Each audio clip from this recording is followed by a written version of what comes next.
You've been through a lot. You've been through a lot. And I mean, I was profoundly moved by your story. And we're going to get to your story. But tell me a little bit how you got interested in physical fitness and physical therapy and how you got interested in what you're doing. Sure. So I actually got interested in physical therapy in high school. I was actually volunteering with a physical therapist, working with disabled children. And I knew that that was exactly what I wanted to do. And when I went to college to pursue that at University of Delaware, I had a little bit too much fun my first year. Uh, Didn't really know how to manage my time, maybe fell asleep in a couple classes. So sure. I was on academic probation and had to switch majors. So I switched to nutrition because I wanted to stay in the health field. And I did fitness competitions, I did pageants, realized that it wasn't really the healthiest way to have a good nutrition plan and exercise plan. So then opened my first personal training studio at 22, and Wow. then got into had that for 13 years, and then realized that everyone was coming into a fitness setting with pain and injury, so I went back to PT school.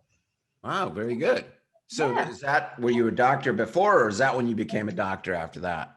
After that, so I was a registered dietitian after college. I did my internship exam and then became a dietitian, practiced as a dietitian and as a personal trainer, and then went back for PT to get my doctorate. Wow. Wow. That's impressive. 22 years old and brave. Brave. And so, like, Yes. what would you consider that a successful business?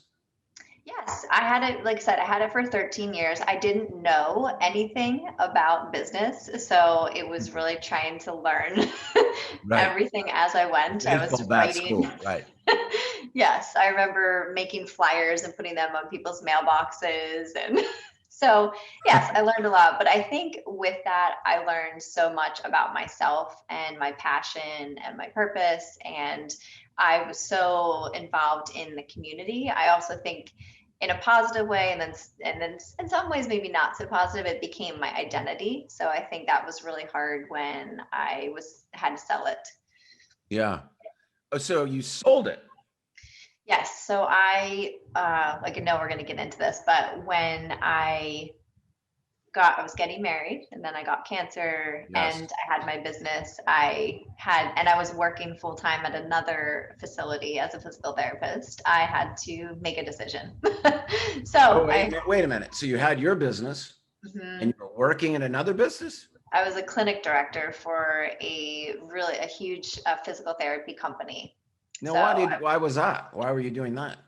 because I was trying, initially, I was only going to work there for a year, and I was going to do that just to get experience as a PT before I before I branched out in my own practice. And then I ended up staying 8 years.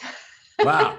So I was running my company and doing that for the first 6 of those years. It Wow. was crazy. It was crazy. And But it so was an amazing experience, and it sure. helped me where I am right now, for sure.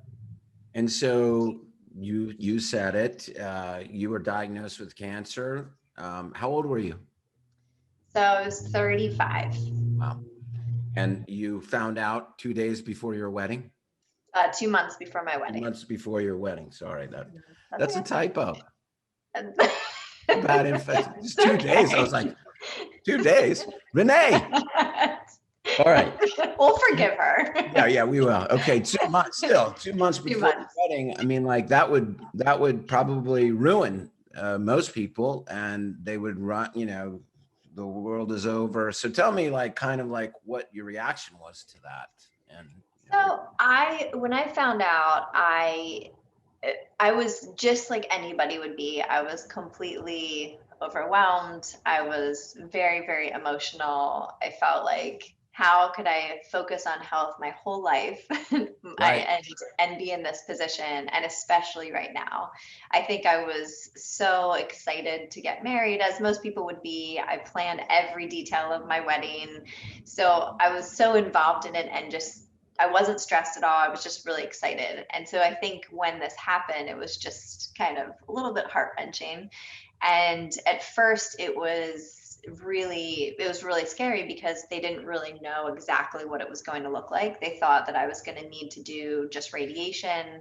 And then I kind of wrapped my head around that. I said, okay, that's no big deal. I could do that.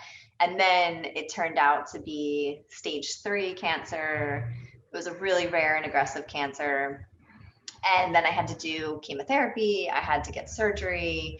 They said I would likely not be able to have children.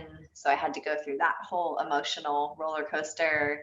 So it was just a lot of emotions initially. Well, and your husband was right there the whole time. Yes, And yes. that's a lot of things for him too, I mean, and so, Absolutely. and your husband's a Absolutely. Marine. He was in the Air Force. Oh, he was the Air Force. Air Okay. Force. Oh, Yeah. he's a Marine. Okay, that's fine. That's okay. He's And in the Air Force. that's fine. No problem. It's fine. Ty was in the Air Force too. Right. It's okay. I was a former Marine, or I'm a former Marine, so I got to say that kind of stuff, everybody. Anyway, So he was amazing. And yeah, I was actually in New York at a conference when I first found out, and I had to call my mom, my dad, and John, my husband or fiance at the time. And my mom and dad both had already lost their son, my brother. right. So that was the And worst. how old was He was 29 when he passed away.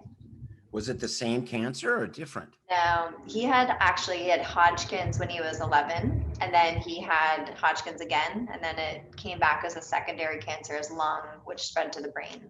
So Oh, it was awful. It was awful.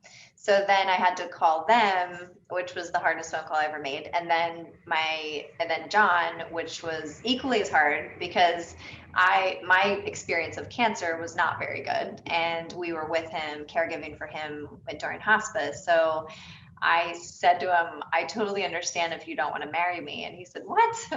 It sounds crazy to say that, but that was how I felt, because sure. I felt like I knew what that experience was like. And he was absolutely incredible.